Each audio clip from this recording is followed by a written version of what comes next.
시청자를 가스라이팅하지 않는 김용민 TV, 김용민 브리핑 시작하겠습니다. 오늘 9월 25일 목요일이 되겠습니다.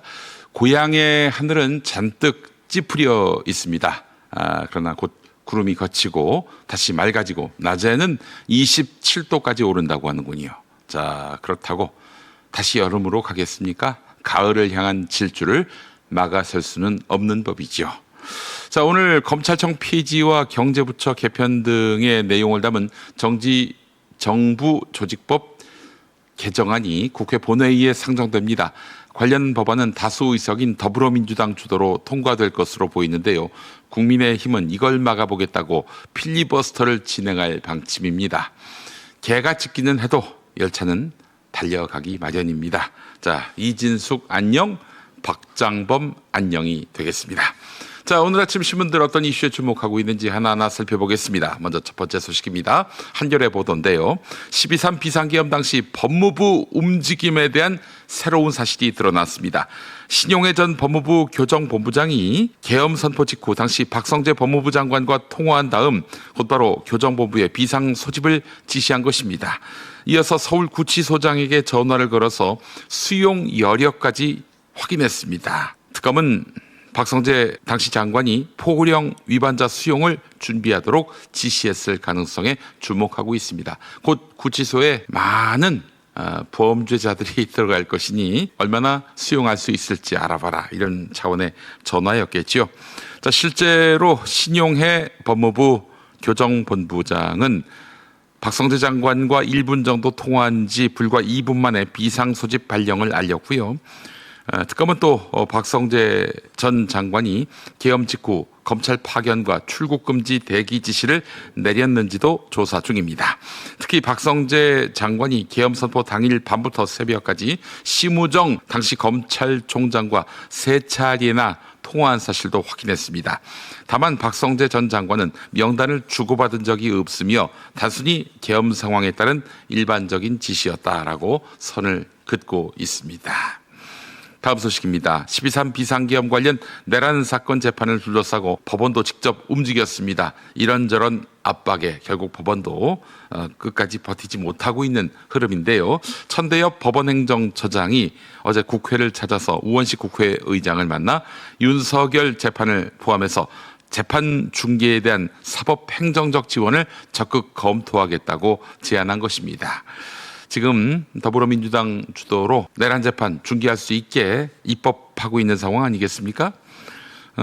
사실 이 법을 보게 되면, 내란 특검법 개정안을 보게 되면 의무적으로 재판 중계가 이루어지는데, 이에 대해서 법원행정처장은 이미 진행 중인 사건까지 공개를 확대하겠다, 이런 뜻을 밝힌 겁니다. 우원식 의장은 국민의 불신을 사법부가 직시하고 결자 해지해야 한다라면서 신뢰 회복을 강조했고, 천대엽 처장 역시 정치적 중립과 공정성을 지키며 국민 기본권을 보장하겠다고 화답했습니다.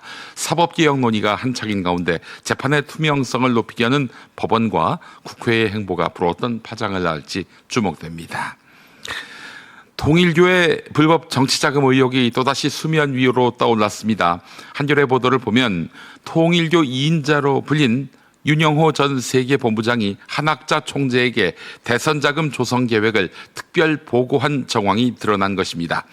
윤영호 전 본부장이 2021년에 작성한 보고 문건에는 북-및 대선 500이라는 항목이 적혀 있었다고 하는데, 이는 50억 원을 대선과 북한 선교용으로 조성하려 했다는 뜻으로 해석됩니다.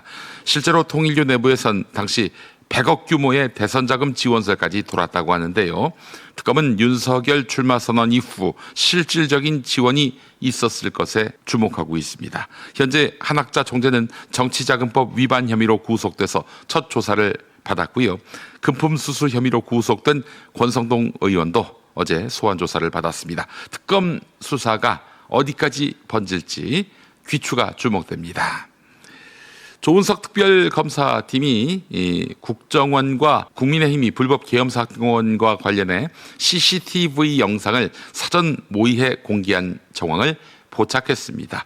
국정원과 국민의힘이 말이죠. 자, 문제의 영상은 홍장원 전 국정원 1차장의 계엄 당일 동선이 담긴 장면인데요. 지금 보고 계신 저 장면입니다.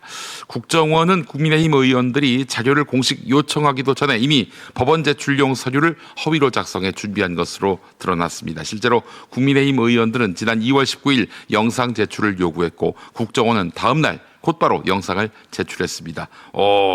이런 국정원이었나요? 시점은 윤석열 탄핵 심판에서 홍장원 전 차장의 증인 신문이 예정돼 있던 날이었습니다. 국민의힘은 기자회견을 열어서 체포명단 메모는 신빙성이 없다라고 주장했고 CCTV는 윤석열의 주장을 뒷받침하는 도구로 활용됐습니다. 특검은 국정원의 선택적 제출이 정치 관여금지 위반 소지가 있다고 보고 조태용 전 원장도 곧 소환할 방침입니다. 자, 여러분, 최근 5년 동안 무려 12만 명의 외국인이 건강보험을 부정수급한 것으로 드러났습니다. 12명이 아니라 12만 명. 네, 금액만 따져도 약 200억 원에 달해서 내국인의 2배 수준인데요. 대표적인 사례는 불법 체류자가 다른 외국인의 등록번호를 빌려서 진료를 받는 경우였습니다. 특히 코로나19 시기에 출국하지 못한 불법 체류자가 늘면서 2021년에만 4만 명 넘게 적발됐습니다. 같은 기간 외국인 진료비로 건보공단이 지출한 비용은 5조 8천억 원, 매년 증가 추세입니다. 문제는 건보공단이 부담한 금액은 511억 원에 달했지만 본인 부담금은 10분의 1 수준에 불과했다는 것입니다. 자, 전문가들은 불법 체류를 줄이는 근본적인 대책과 함께 제도적 보완이 시급하다고 강조하고 있습니다. 국회도 건강보험 무임승차 방지법을 시행했지만 여전히 허점이 크다는 지적입니다. 보험 재정을 지키기 위한 철저한 관리와 징수 노력이 절실해 보이고요. 아울러 불법 체류자들의 빈곤한 또 궁박한 처지 때문에 의료 사각지대가 발생하지 않는 그런 정책적 배려도 필요해 보입니다. 자, 오늘 아침 신문들 주요 뉴스 살펴봤습니다. 그렇다면 TV 뉴스는 어떤 이슈에 주목하고 있는지 TV 뉴스 리뷰 함께하죠. 이 대통령은 우리나라 정상으로는 처음으로 안보리 토의를 직접 주재했는데요. 주제는 인공지능과 국제평화 안보였습니다. 이 대통령은 토의 시작에 앞서 약식 브리핑을 통해 주제 선정 배경을 설명했습니다. 이제 인공지능이라는 새로운 위협과 도전에 걸맞는 새로운 거버넌스를 모색해야 될 때입니다. 이 대통령은 80년 전 출범한 유엔의 주요 관심사가 새롭게 등장한 핵무기 위협을 국제사회가 어떻게 관리하냐였다면 이제는 인공지능 기술이 가져올 새로운 위협과 도전에 대해 국제사회가 협력해야 할 때라고 했습니다. 2025 고합 1223호 사건 공판 절차 진행하도록 하겠습니다. 피고인 들어오시라고 하시죠. 피고인 김건희 여사가 고개를 숙이고 두 손을 모은 채 법정에 들어섭니다. 남색 정장 차림에 검은 뿔테 안경을 쓰고 마스크로 얼굴을 가렸습니다. 호송차에서 찾던 수갑은 풀었지만 옷깃엔 수용번호 4398이 적힌 배지를 달았습니다. 피고인석에 앉아선 변호인과 잠시 대화를 나누기도 했습니다. 언론사의 촬영은 1분가량 이뤄졌고 촬영이 끝나자 재판이 시작됐습니다. 재판장이 생년월일을 묻자 김 여사는 1972년 9월 2일이라고 답했고 이어 직업이 없는 게 맞냐고 묻자 무직입니다라고 답했습니다. 국민 참여 재판을 희망하느냐는 질문엔 아니라고 말했습니다. 하지만 혐의에 대해 직접 발언하진 않았습니다. 오늘 본회의 상정을 앞두고 법사위 심사 대상에 오른 방송미디어통신위원회 설치법. 해당 법안이 본회의를 통과하면 자리에서 물러나야 하는 이진숙 방통위원장이 국회 법사위에 출석했습니다. 국민의힘은 사실상 이 위원장을 내쫓기 위해 방통위를 없애는 것 아니냐며 공세에 나섰습니다. 민주당은 이 위원장을 향해 자중하라고 질타했습니다. 본인을 쫓아내기 위해서 국가기관을 설립할 정도로 그렇게 한가하지 않습니다.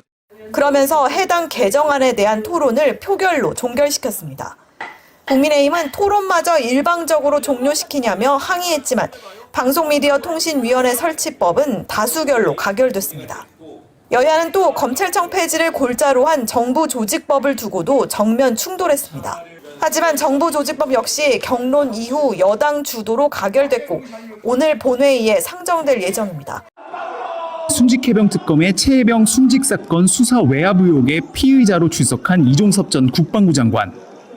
VIP 경로 없었어도 수동 수사 결과 검토하셨을까요? 부하들에게 부당한 명령 내렸다고 생각하진 않으세요, 관장님?